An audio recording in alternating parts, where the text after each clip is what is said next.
Just get everybody here. Let's see, where can I put the waiting room? Just make sure I get everybody in here.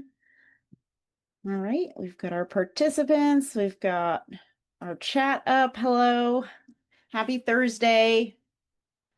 I was in the middle of working on something and I'm just so happy I have my Google alert set up to remind me to get my head out of my work to come join the live. That would not be the first time where I just totally lost track of time. They call it time blindness, I think. So let me just get my notes pulled up because I'm really excited to talk on this topic today. It's something that's very near and dear to me and has kind of shaped my journey working with dogs, especially dogs in shelters. So I think that I hope that some of you can relate to what I'm going to talk about today. And yeah, so we're going to start there, but let me pull up my stuff and my notes that I worked on for this. Make sure that I have all of the things in front of me so I don't forget to say anything or mention anything. But yeah, I'm going to go ahead and get started. So, welcome to today's Live with Laurie. I am excited to be talking about my journey into positive reinforcement. I think that this is something that over the last, oh, well, I guess ever since I started getting into actual dog training, it's so different now because when I first started learning how to train dogs, it was a more than 15 years ago, and there was despite how far we've come, I think online now there's just so much dispute between methods and how we train dogs and all of that. And then we're wanting to think about how that and the implications of that, I should say, or how it's applied in the shelters. And at the time I started getting into dog training, I think many of us know the big guy on the TV on Nat Geo was our good friend Caesar Milan. And so lots to kind of unpack there. So, what I'm going to do before I get into all that is just say thank you if this is your first time joining. I love doing these live weekly sessions because it gives me an opportunity to talk about all the things that really matter to me and hopefully matter to you in your shelters. So, I'm Laurie Lawless and I own and run Shelter Behavior Integrations, and my whole goal is to reach out and provide education for shelters on how they can include more welfare-driven behavioral strategies into their operations. So, Sandra, hi. I'm going to reply in the comment box there. Nice to see you. Thanks for joining. And today, our specific topic is my journey to positive reinforcement in my philosophy and everything that I run. So, to get started, I think that I need to talk a little bit about where I started getting into dogs. Like how did this even come about? Because I had no intention growing up that I was going to work with dogs. Like I actually, when I went to college, I started going to school for journalism because I'm very passionate about truth telling and research and diving into the nitty-gritty stuff. And so I thought journalism was my calling, and that's what I was going to school for. So while I was in school, I decided at that time it would be a really important thing for me to do was adopt a dog. I felt pretty isolated. I was backing away from hanging out with a lot of the old crowd and friends I was previously hanging out with. And I had just moved back into my mom's house because I needed to kind of be in a more stable situation, but she didn't have a room for me because she had moved. So I was like living on her couch, and it was at this time I was delivering pizza and decided that I, I needed to adopt a dog for some reason because you're 20 and you make these decisions. And so my boss at the pizza restaurant actually had this dog named Charlie. He was looking to rehome. And Charlie story from what was told to me is that my boss had him as a puppy and then rehomed him, and he bounced around a little bit and was returned back to this original owner, and he just didn't want him anymore, and he described him as being like the best dog. And Charlie did end up being the best dog. But when I went to go pick him up, I had somebody with me, and I remember as we approached the house, he was just barking, barking. So at this time, Charlie was about 3 years old, and he was a purebred boxer and a large one. So he was about a 72 to 75 pound boxer. And so I was like, "What? Dogs bark. That's totally fine." So continuing on, I'm getting information, and when I picked him up, I noticed that he had scabs on his elbows, and we went to go get his dog crate. It actually set up in the garage. So right away, I'm thinking, oh, this seems like you've been crating your dog in the garage, and there's no blanket or anything. That seems very sad. So I was happy to get him and bring him home with me. So not knowing anything about dogs at this time, other than having had dogs and been around dogs as a kid, I didn't really know much. So I bring him home, and I remember going into my house and I'm letting him get acclimated, probably doing all the wrong things. And I go to use the restroom, and as soon as I close the door, he starts crying and freaking out a little bit. And I walk out of the bathroom after like 30 seconds, maybe a minute, and I step in urine on the floor on my mom's carpet. And he had peed right outside of the bathroom. And I'm like, oh, that's weird, but he just got here, whatever. Carry on, clean it up. And yeah, that night we had a great night. I was really enjoying getting him settled in, and it was fun. So the next day I put him on a leash and I was like, let's go for a walk. So in my head, as a college student, I'm like, yes, I want a best friend buddy that I can take with me and do all this cool stuff with. And one of the first things that happened as we were walking towards the town that I was living in at the time is somebody was passing us on the sidewalk. And so I was walking him, and just as we started to pass the man, he like lunged up and bit the man in the hand. And I was mortified, first of all. And second of all, was like, oh my God, what have I gotten myself into? But because of the compassionate person I am, and probably the compassionate people you all are who are on this call, I didn't want to return him to where he had come from because I knew that he had had these scars, both physically and emotionally. His skin was dry, his elbows, like I said, had sores from probably being in a crate for a long time, and I just had committed to this dog, and I was like, okay, we're going to work on this. So there involved my journey with Charlie. He ended up changing so much about my understanding of dogs and their needs, because I had my needs for what I thought I was wanting and getting at a dog, or maybe what I deserved to have as a dog. And then I realized that those were not the same needs that Charlie had. And so through my journey with Charlie, I did a lot of incorrect things. And when I realized he had some of these behavior issues, and people coming into the house was a problem, walking him while there was other people around was really challenging for me. And, then I'm living with my mom, who I'm also asking to care for this dog. So it presented a lot of challenges right off the bat. And I did at one point consider rehoming him. I knew I didn't want him to go back to where he was, but as his behavior challenges kept building, I realized that he landed in my lap for some reason. And even if it was a stupid decision, I needed to stick with it. And so I started Googling. And again, if we go back to the 2000s, so this probably was about '06 or '07, I was watching Nat Geo. I was thinking about like Cesar Millan and leadership and needing to make sure that I take control of situations. I was doing a lot of early internet researching on these things. And I tried a variety of different methods that I thought would be helpful. And initially, like I did go see someone who offered to give me some what I now know is more positive reinforcement techniques. They offered to do a free session for me, right? Broke college girl. And they gave me a harness with a front clip and were talking to me about using the treats.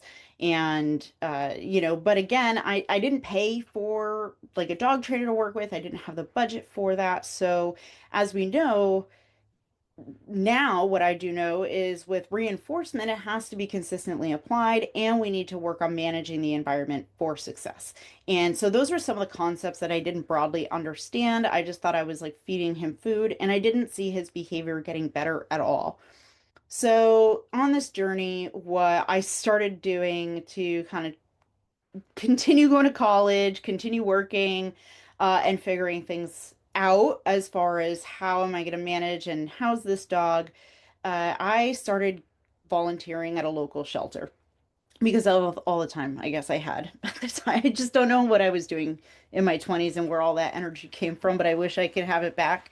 So 2 weeks, 2 days a week, or I'm sorry, 2 hours a week, I would go to our local shelter, which was close to my mom's house, and I started walking dogs there and just learning how to interact with different dogs. And that really helped me figure out better handling skills, how to work with dogs in a way that was kind of reciprocal for them.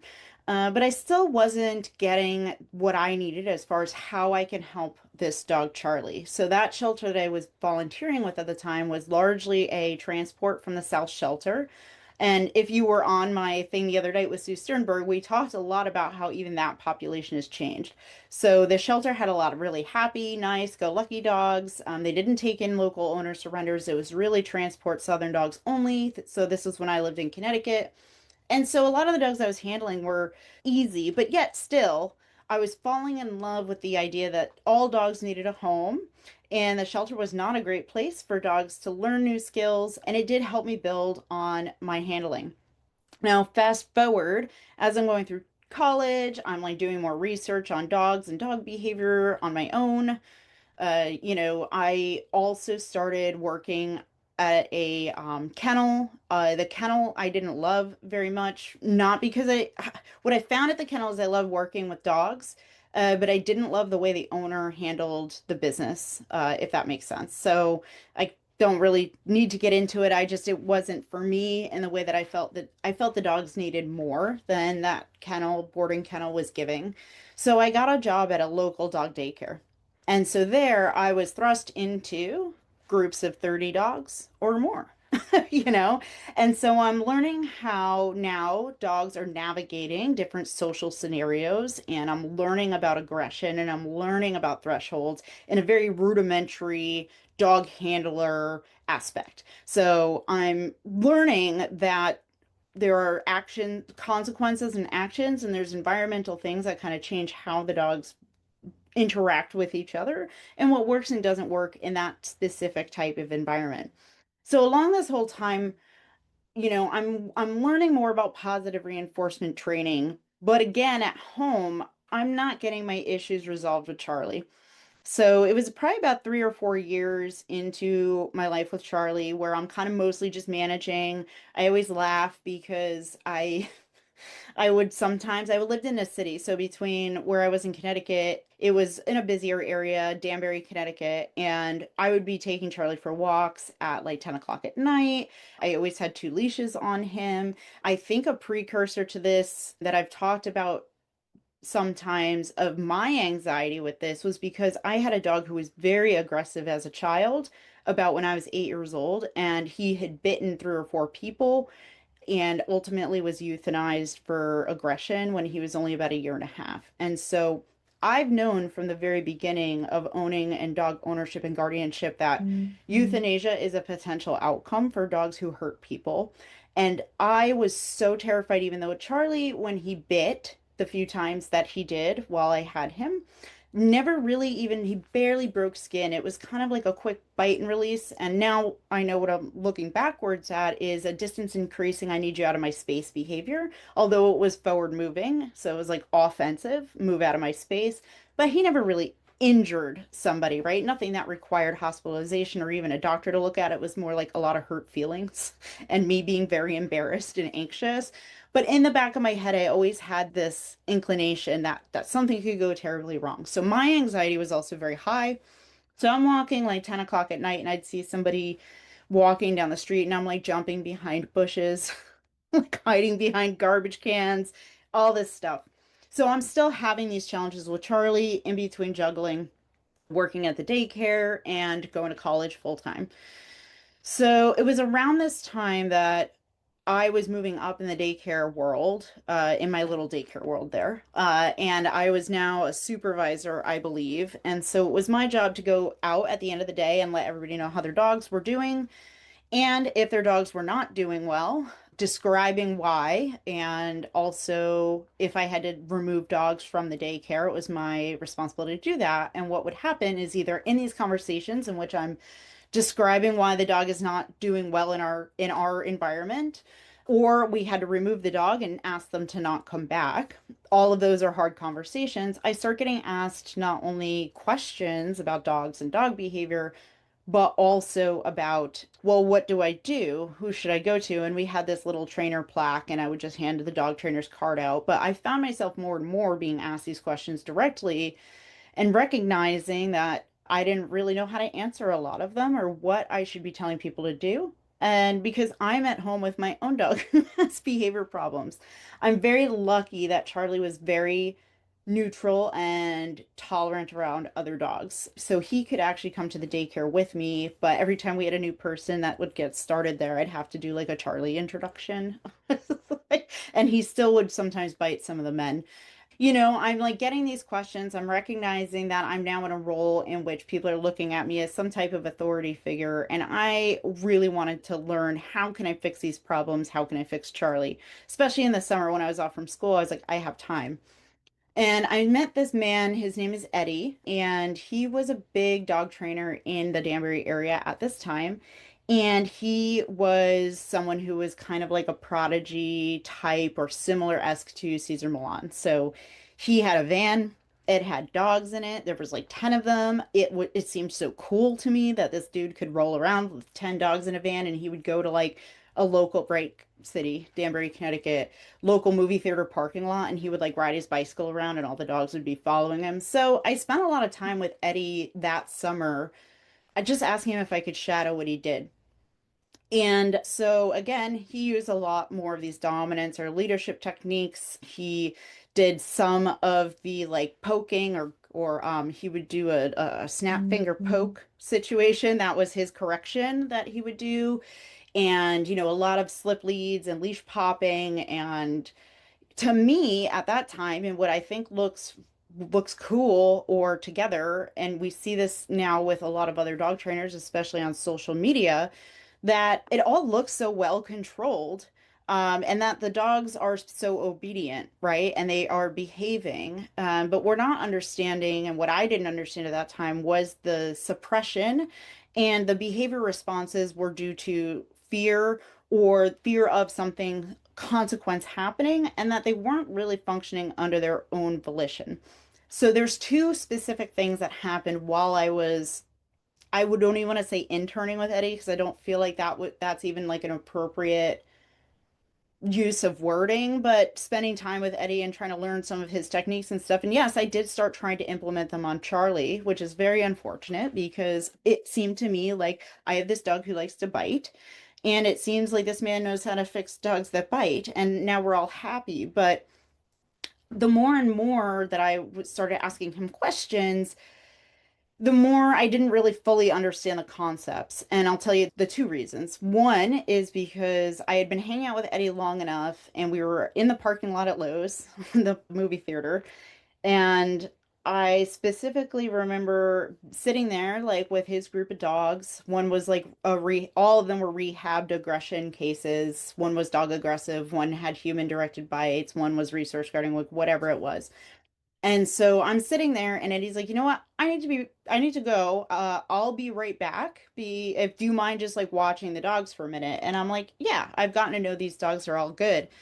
And I had Charlie with me. He was like in the whole pack situation. And as soon as Eddie was gone, the dogs changed personality dramatically. And I specifically remember us sitting there and I'm like, hey, stop doing that. Come over here. Like, you need to lay down this or that. And I could just tell that, even though I still had a more of a leadership and like, come here, do this, do that.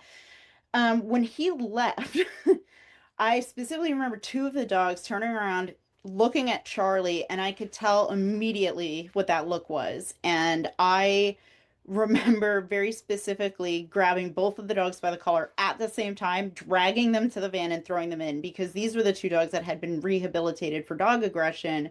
And one of them made eye contact with Charlie, and I could tell it was going to go south in a minute. So I remember when Eddie came back, and I was like, hey, listen, it seems like the dogs all listened really well and they know me and I've been around for a while. So it's not like I'm new or novel to these dogs. But as soon as you were gone, they all started acting up. And so that was my first time where I recognized that the only reason the dogs were behaving in that way was because they were suppressing a lot of behavior due to fear of his behavior. And that didn't generalize to me. It was solely Eddie. And so that was the first thing. The second was I had enrolled myself that summer in the animal behavior college online training. Or actually that at that point it wasn't online. It was they send you like a PDF and then they send you like a I can't remember how we did the testing, but they would send like stacks of paperwork. We'd have to read it and then we would have to do some sort of test. And what that did is I learned a lot about the operant conditioning and classical conditioning, but again, it's the application skills that you can't just read books because the application of the concepts was still a little confusing to me because even in the ABC discussions at that time, there was sections in which it taught you how to use a prong collar, how to use corrections and negative reinforcement strategies. So now I'm kind of dabbling in all these quadrants very loosely, and poor Charlie's probably like, "Oh my God, what's going on?"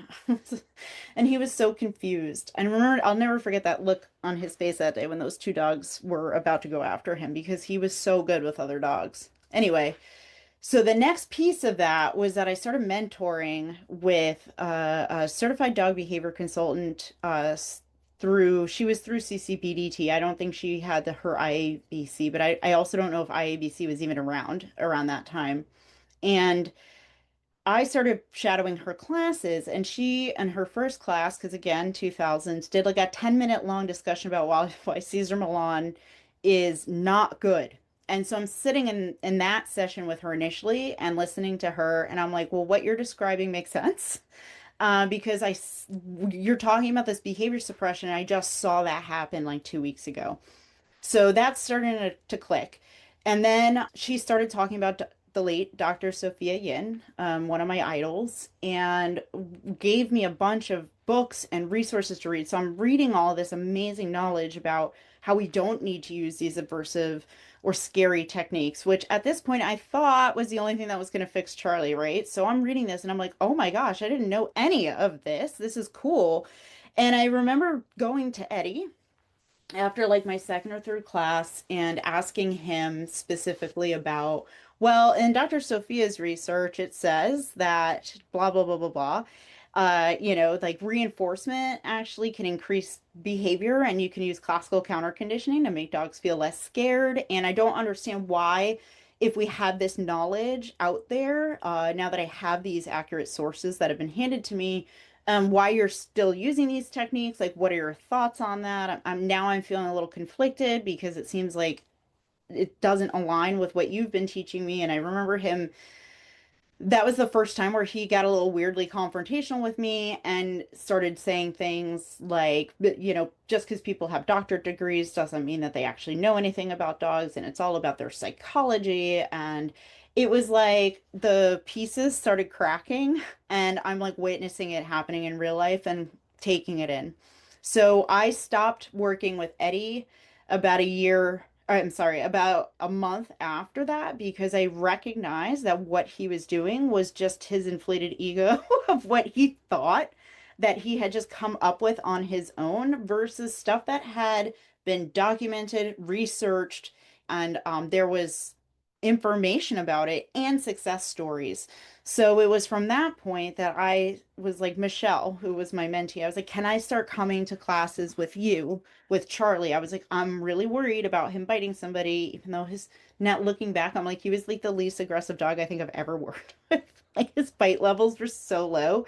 And at the time when I first had him, those bites felt very unpredictable. But working with Michelle and learning about how we can manage the environment and we can start to notice the different antecedents and the triggers and thresholds and really figuring all of those little puzzle pieces out and the reinforcement strategies of alternate behaviors, like Charlie became a different dog after that class. And I was like, mind blown. So, learning all of that information, I was then able to go back to the shelter I was volunteering at. And then I also started volunteering with Danbury Animal Control, which had these larger, high arousal pit bulls who, unfortunately, many of them were there for years, sometimes on an end. And I started bringing high value food and working on loose leash walking and getting the big prong collars off and putting them on harnesses. And I started seeing behavior change immediately.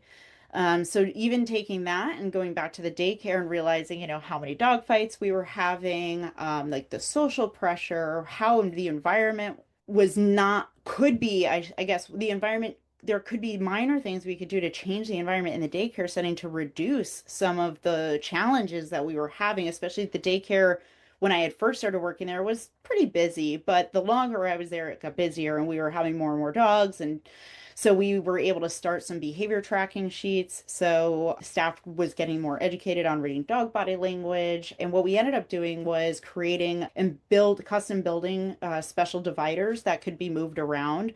So we could split we had two rooms. So we could split the two rooms into like four or five, depending on what type of groups we had, what time of day it was. So like in the morning, we might have multiple smaller groups so the dogs all had good fits and we could move dogs around this space. So like, oh, you seem tired with this group. How about you go play or how about you go hang out with like the calmer dogs? Oh, you're getting too rough for this group over here. Let's pop you into here for a second. And then throughout the day, as everybody would calm down, usually around 11:30 or 12, we would start opening the gates up and dogs could kind of go where they needed and we would separate as needed. But we reduced our fights from probably like 12 a month to maybe two or three. And by fights, what I mean is not necessarily damaging fights, but fights that were broken up very quickly with like verbal disagreements with contact. Scuffles, I kind of feel like I would say scuffles even. So I define scuffles as like lots of contact, but no tooth contact. So, and can be broken up very easily by being like, hey guys, knock it off. And what I consider a fight is something staff actually has to physically intervene in. So we would still have a couple scuffles here and there, but our actual fights themselves reduced from 12 to 2 just by implementing changes to the environment because we didn't have food on us. We weren't allowed to have food in the daycare. It was simply just staff training, communication improvements. We started using our walkie-talkies more diligently and saying like the front office instead of just sending a dog into we had like a little integration space through the lot off the lobby and then we would bring the dog in.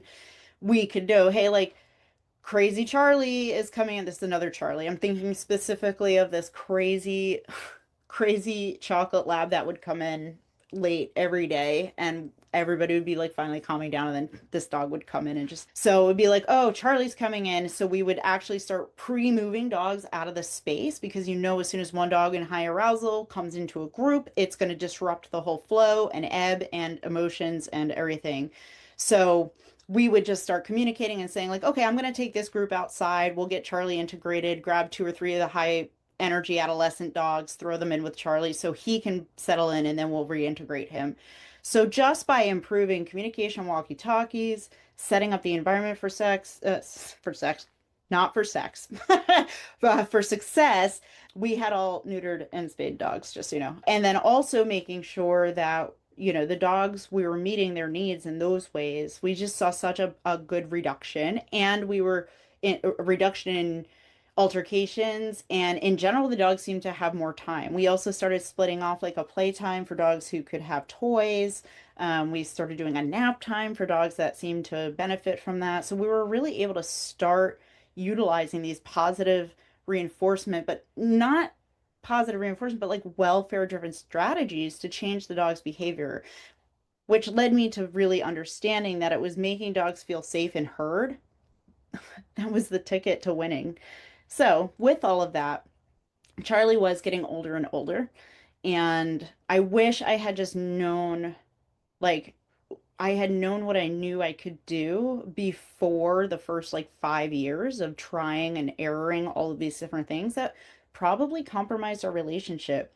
His separation anxiety never really fully resolved, but over I was very fortunate in that when I was living initially on my mom's couch, either her or my sister were home, so he was never left alone. And then I moved into a situation where I had some roommates, so there was usually somebody home. But when it got down to like when I had to go to work and Charles being left alone, he was still really struggling. But once I was introduced to some of these techniques on like how to manage the environment and create predictability and work with him on some of the separation anxiety challenges, I was able to get him to a place where he could be left alone for 4 hours without having an outburst. And his outbursts in the crate, which I did have to keep him crated, unfortunately, because my apartment at the time had carpeting and he would pee. He would get anxious that I left and pee. And he was a 75 pound boxer. Reminding you of that. It was like not an easy thing to clean up. So, but I was able to get him there because I had learned that this wasn't about leadership and it wasn't about fixing the behavior. It was really looking at those underlying techniques. So about the time where I'm still figuring these things out. I obviously wasn't like a full-blown trainer at this point. I'm just still a baby. So I did hire eventually a behavior consultant. I had a little bit more money. This is going towards my senior year of college and had this consultant come out and like work with me and my partner at the time and our roommate on all of the different ways that we could help Charlie using positive reinforcement. And after working with Bruce, he he just gave the tools and Charlie was again so responsive. We were able to see that behavior change. So people coming into the house didn't mean he had to be anxious. We like helped him learn how to go to his bed and he would get treats and folks would come in and sit on the couch and toss him treats. And with Charlie, once he felt safe with people, all of that defensive behavior went away. And he also stopped soliciting going up to people because what Charlie would do is he would be uncomfortable, but he would approach into people's space and then he would like bite them for more space. So there was a lot of conflict with him because I do think that Charlie really liked people, but I think once he got there in a situation with the person for no who knows what reason, he would all of a sudden feel overwhelmed and then that's when bites would occur. So I really learned that, if he started feeling safer from a longer or further proximity, eventually he would be able to go up to people and sniff them and just walk back away because he didn't have all of this confliction going on in the back end. And it was just that opened my eyes to how much we can change with dogs by just understanding them and helping them feel safe and then teaching them new behaviors that are specific to their scenario but can set them up for success. So that was kind of like my whole start and journey into training. And it was really that we have to look at behaviors underlying or emotion. Well, we have to look at emotions and causes underlying the behaviors and not just think about fixing. So one of the, an easy example for this is in shelters when I go and we have a dog who is starting to jump and climb and bite the leash or grab clothing. Oftentimes what I see folks do is they just say, "Oh, he's biting the leash, let's put a chain leash on." The problem with that is dogs don't typically, and I was talking to Trish McMillan about this very recently. It's like outside of the shelter environment, I don't meet too many dogs who climb leashes. The only dogs I've really actually met that climb leashes outside of the shelter are dogs who were from the shelter that probably learned the behavior there, and it's generalized outside. When I see people throw a chain leash on and say, "Okay, we fixed it," we're just we're not actually addressing the underlying cause, which is the stress and the frustration and all of those things that lead to that then surface level behavior of grabbing and climbing. There's a lot of satiation in dogs biting things because it's biologically fulfilling. It's releasing that energy. It's giving the dog some control over a situation they don't really have control over otherwise. And so if we're not looking at why is this dog doing it? Is it because they want to go play with other dogs and they're frustrated? Is it because they need more energy? Is it because we're not providing enough enrichment? Maybe just the shelter's too stressful for them. What can we do to change that? Those are all the things that I think about for dogs who are doing behaviors like that. Same with stereotypic pacing in a kennel environment. If we have a dog who is performing those types of, I would say, high level stress coping mechanisms that are really unhealthy for them, I'm thinking about what can I do to diffuse the underlying things going on. And so that's where we sometimes maybe work with our medical team to talk about some behavior medications that are not there to suppress or stop behavior, but are there to alleviate stress. I do think that, there is some times in which we are maybe overdoing it with the medication. We don't want zombie dogs. However, that is where we can start collaborating as a team to talk about, well, here's the behaviors that we're seeing. Here's everything else about the dog's history. What can we do to make changes for this dog that might address those underlying issues with the goal of alleviating the symptoms, right? So because those symptoms will likely go away if we're addressing the stuff underneath. And at the end of the day, that's what Charlie taught me. I was never really addressing the symptoms, or I'm sorry, the underlying causes. I was only thinking about how do I get him to stop biting and peeing on my floor, you know? And so he taught me so much. But it was really his journey going from, watching Caesar to working in the daycare to volunteering with other dogs at the shelter and then spending time with Eddie and recognizing that that was not fixing any problems. And actually, the dogs that he had under his care didn't actually have problems fixed. We maybe had problems suppressed. To then working with Michelle, who taught me about the amazing Dr. Sophia Yin, which led me down this whole other path and journey. And I did actually start taking psychology as a minor in college, but was never able to really finish it because I just had to graduate. I think I was down like maybe two classes, but I just didn't have the time, unfortunately, to keep going with school. I just needed to get out the door. So I did graduate with a journalism degree.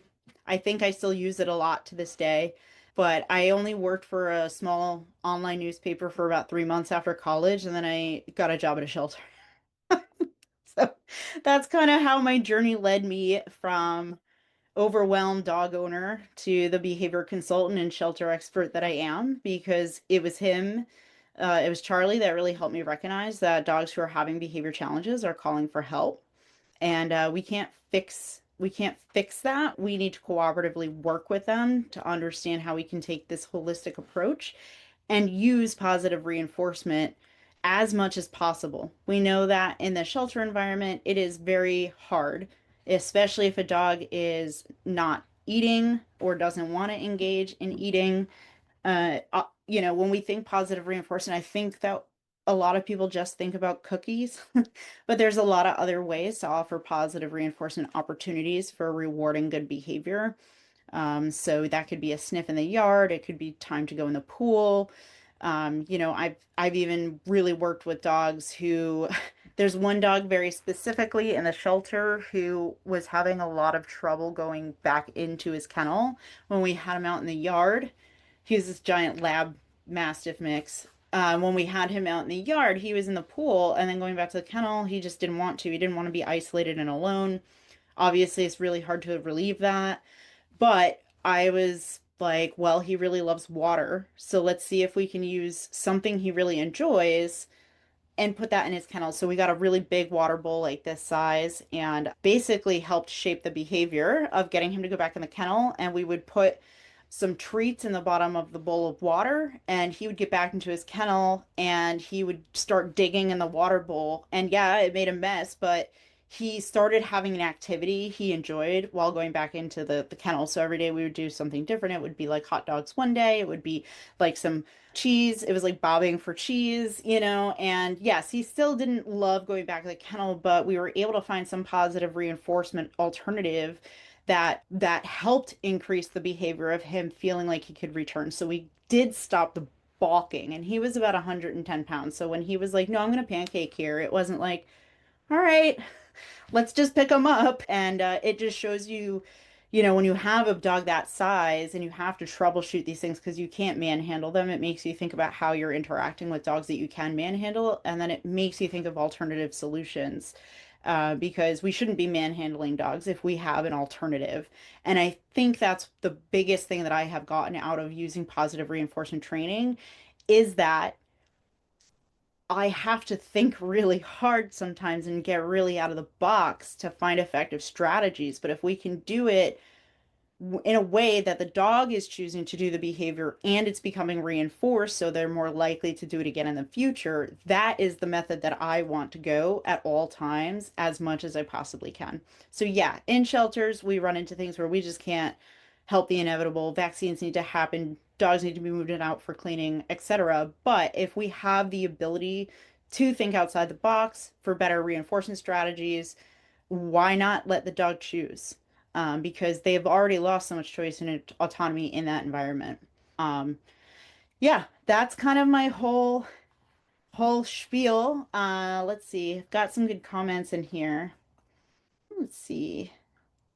Anissa, yes, I've learned so much volunteering at my local shelter. I'm very lucky. You are lucky. I've been into shelters where there's been a lot of balanced, and I don't even want to say balance because that's not fair, I think, to trainers who do use multiple quadrants. And I think it's important to recognize that life is happening all the time and there are actions and consequences across the board.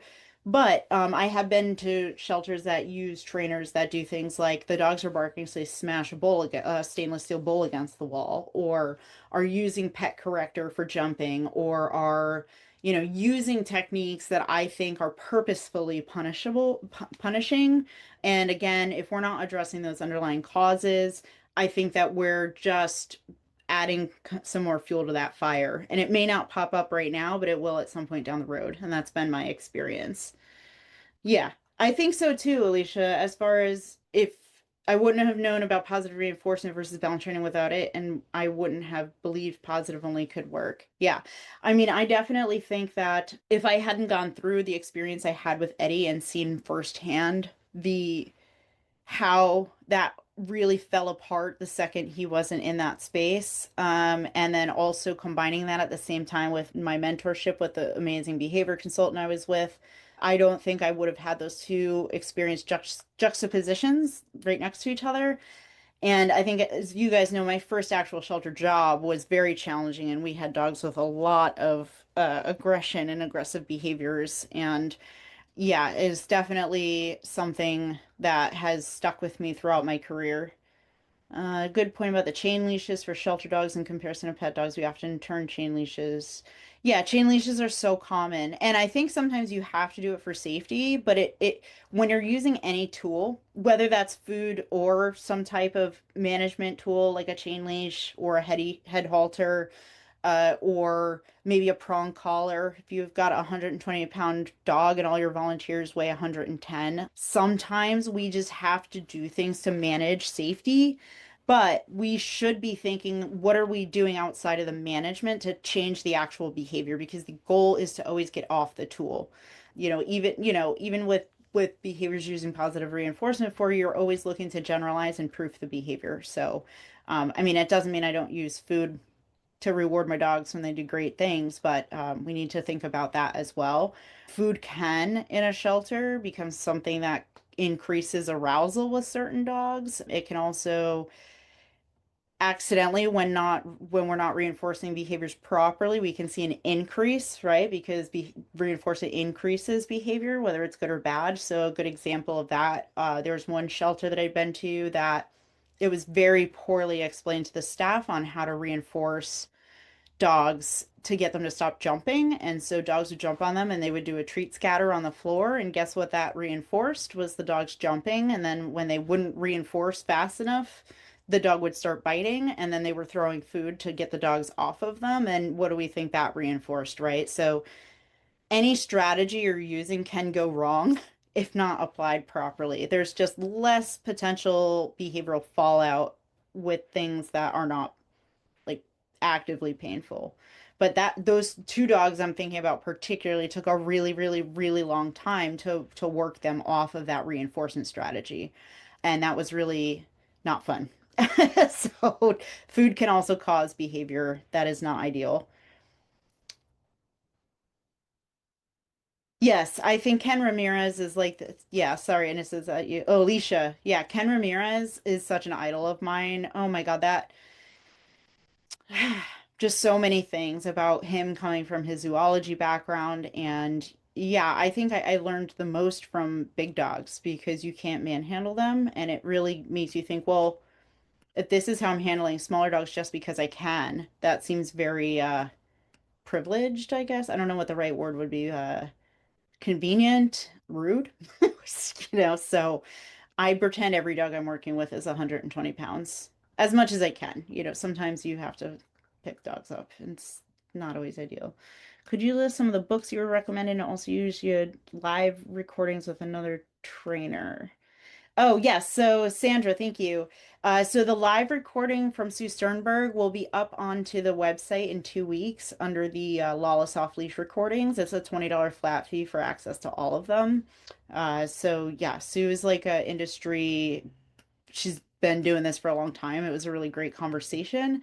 So some of the books that I was recommended early on was The Other End of the Leash, The Culture Clash. So at the other end of the leash is Patricia McConnell. The Culture Clash is Jean Donaldson. Karen Pryor's first, oh my gosh, Karen Pryor's clicker training, her first clicker training book. I'm sorry, the name is escaping me. Where that, even though those books were largely published in the 90s and the early 2000s, the principles are all the same. And then there's been expansion on some of those concepts and ideas, but those are the three that really was very eye-opening to me. Don't shoot the dog. Thank you, Alicia. Yes. Don't shoot the dog. That was definitely the book. I don't know why I couldn't think of that. I think I have like 5 copies for some reason. But I am actually going to be working on my website a little bit in the upcoming months when I have some downtime and putting up a like a recommended book list because I do think that there are some books that are even more relevant now that I just can't even think of the names of, but they are, I think, really beneficial for shelter staff and shelter volunteers to read and have the knowledge of. So, ooh, hold on, I got to come back to that. So, yeah, so I'm going to be working on the website soon so I can hopefully start having a resource list, not just, well, I'm going to have books and then also products that I think every shelter should have, including the muzzle movement muzzles, especially if dogs are going to playgroup. I want to, now that these are available, I want to go to every shelter and take their Baskervilles and just like throw them in a burn pit or something, although that's probably not good for the environment. I don't know. Maybe we can come up with a project, but the muzzle moving muzzles are like my fave. So I'm gonna start putting together a list of like recommended stuff. And then Sandra, how cool. KPA students, I wish I could have gone through KPA because you're coming out with skills that allow you to just create behavior change and behavior chains. And also, it took me a really long time to even grasp the concept of back chaining. And I do use back chaining quite a bit in shelters when I'm teaching behaviors, especially for stereotypic pacing, if it's stress induced and not necessarily like an OCD type thing. So practicing, because with dogs who are, I have to get going. Dogs who are doing like stereotypic pacing, they'll start that behavior when you're all the way across, you open the door to the kennel and they start going. So I start with stationary behavior at the front of the kennel and then I back chain that. And I've had that be really successful for dogs who do that to help them breathe and stand still instead of participating in that activity. I do have to get going though. I have a meeting in a little bit, and then I have to get my dog Moose to the vet, and then I got to come back here, and I'm doing my second week of live mentorship for the playgroup course. So busy schedule.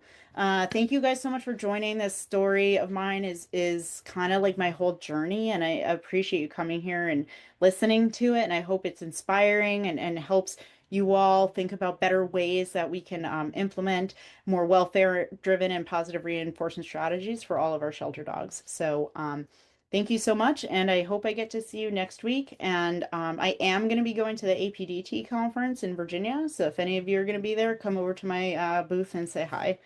All right, guys, I'll catch up with you soon. Thank you.